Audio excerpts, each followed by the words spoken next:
صدایم کن صدای تو به شب پروانه می دوزد، نگاهم کن نگاه تو برایم خانه می سازد.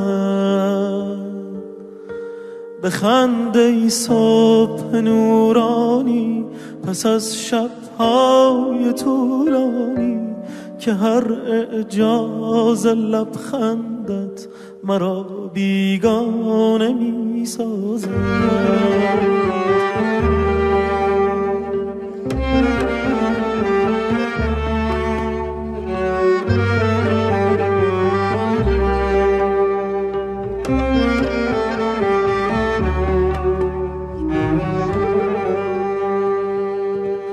ببار ای آبی آرام بر صحرای خشک من، سحر باغم درختانم برایت لانه می سازد.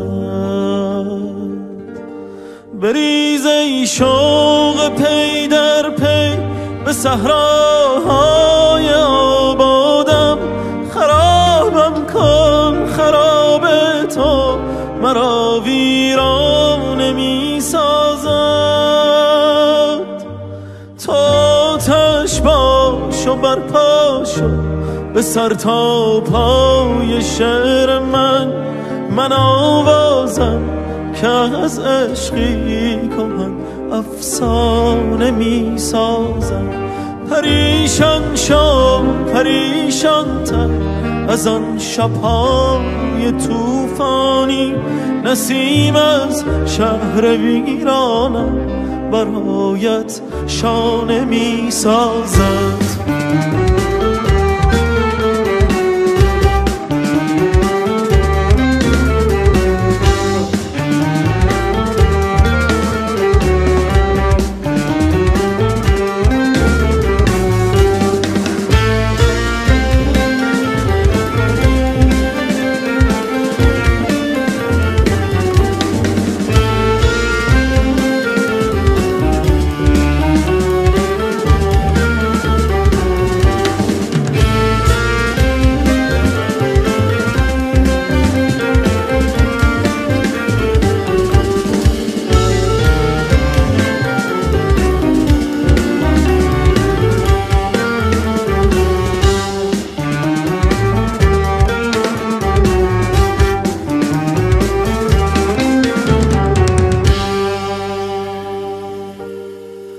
صدایم کن صدای تو به شب پروانه می دوزد، نگاهم کن نگاه تو برایم خانه می سازد.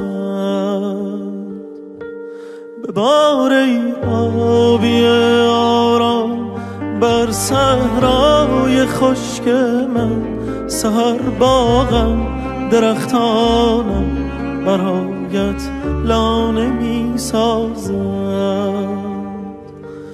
بریز ای شوق پی در پی به صحراهای آبادم، خرابم کن خراب تو مرا ویرانه می سازد.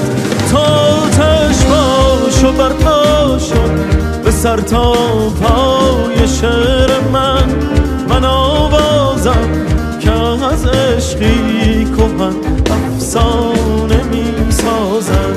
پریشان شو پریشان تر از آن شب‌های طوفانی، نسیم از شهر ویرانم برایت شان